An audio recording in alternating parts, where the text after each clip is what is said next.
नमस्कार, न्यूज़ 18 के digital platform पर आपका बहुत स्वागत है। मैं हूं आपके साथ अंशिका पाठक। हरियाणा के भिवानी जिले में मनीषा की मौत के मामले में अब गैंगस्टर की भी एंट्री हो गई है। गैंगस्टर सुनील सरधानिया और दीपक नांदल ने सोशल मीडिया पर एक पोस्ट डाली है।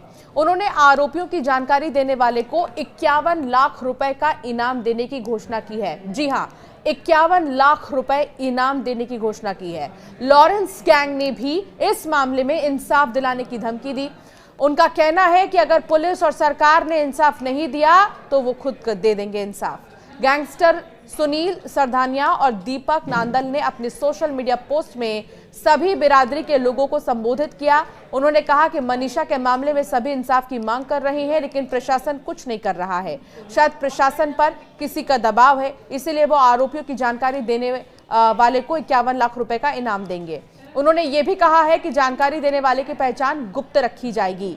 गैंगस्टर ने अपनी पोस्ट में लिखा, राम राम सभी 36 बिरादरी को।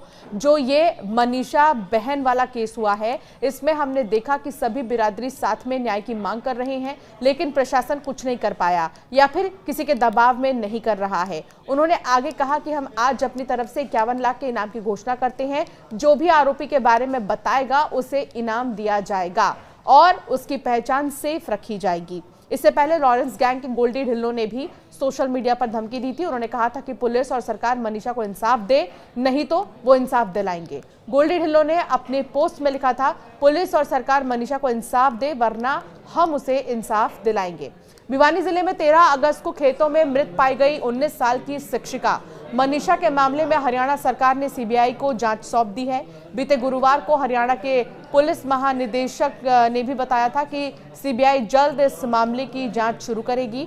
हत्याकांड के तकरीबन 8 दिन बाद मनीषा का गुरुवार को उसके गांव में अंतिम संस्कार कर दिया गया था।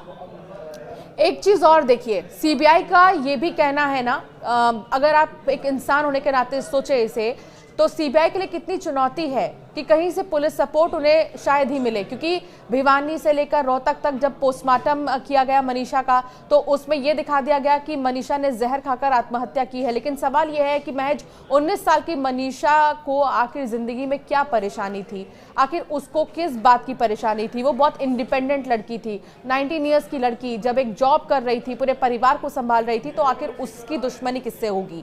3 बार उसका पोस्टमार्टम हुआ है। क्या कभी इस तरह के केस में पोस्टमार्टम हुआ बैक टू बैक? लेकिन मनीषा के मामले में 3 बार पोस्टमार्टम होने के पीछे का आप मतलब अगर समझ पा रहे हैं तो इससे ज्यादा कुछ कहने की जरूरत नहीं है, क्योंकि सवाल यह है कि आखिर 2 बार के पोस्टमार्टम रिपोर्ट में सेटिस्फैक्शन क्यों नहीं हुआ। आखिर ऐसी क्या बात है जो सामने नहीं आ पा रही। 3 बार पोस्टमार्टम हुआ भिवानी रोहतक के बाद, अब बुधवार को दिल्ली के एम्स में उसका तीसरा पोस्टमार्टम किया गया, क्योंकि परिवार और ग्रामीणों ने पिछले पोस्टमार्टम पर संदेह व्यक्त किया।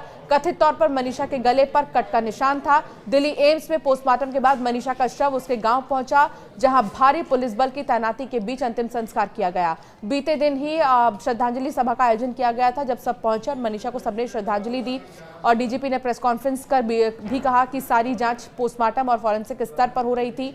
इसमें समय लगता है। मनीषा के जहर खाने या किसी और की तरफ से खिलाने, सीसीटीवी और सुसाइड नोट से जुड़े सवालों पर डीजीपी ने कहा कि इन सभी तथ्यों की जांच सीबीआई करेगी। ऐसे में अब कोई खुलासा पुलिस नहीं कर सकती है। तो फिलहाल एक सवाल, एक पहेली बनकर मनीषा की मौत रह गई है कि यह हत्या है या आत्महत्या है। इस बीच लेकिन गैंगस्टर्स की एंट्री करना इस पूरे मामले में ये दिखाता है कि अब गैंगस्टर्स ने भी हरियाणा में जो है अपना वर्चस्व बढ़ाना शुरू कर दिया है और उनका यही कहना है कि अगर इंसाफ प्रशासन की तरफ से नहीं मिल पा रहा मनीषा को, तो हम उसे इंसाफ दिलाएंगे। एक तरफ जहां गैंगस्टर का ये कहना है कि 51 लाख रुपए का इनाम है, जो भी जानकारी देगा उसे 51 लाख रुपए मिलेंगे, तो दूसरी तरफ लॉरेंस के बेहद करीबी गोल्डी का भी एक पोस्ट सामने आया था बीते दिनों, जिसमें उन्होंने कहा था कि हम इंसाफ दिला देंगे। हालांकि लगातार अब ये मामला जो है जांच के दायरे में है, जांच की जा रही है। अभी थोड़ा सा इंतजार और करना होगा, जब रिपोर्ट सामने आएंगे, जब सीसीटीवी फुटेजेस खंगाले जाएंगे और भी जांच आगे बढ़ेगी, तो ही इस मौत के पीछे की मिस्ट्री का खुलासा होगा। आपका क्या मानना है इस पर, हमें जरूर कमेंट कर बताएं।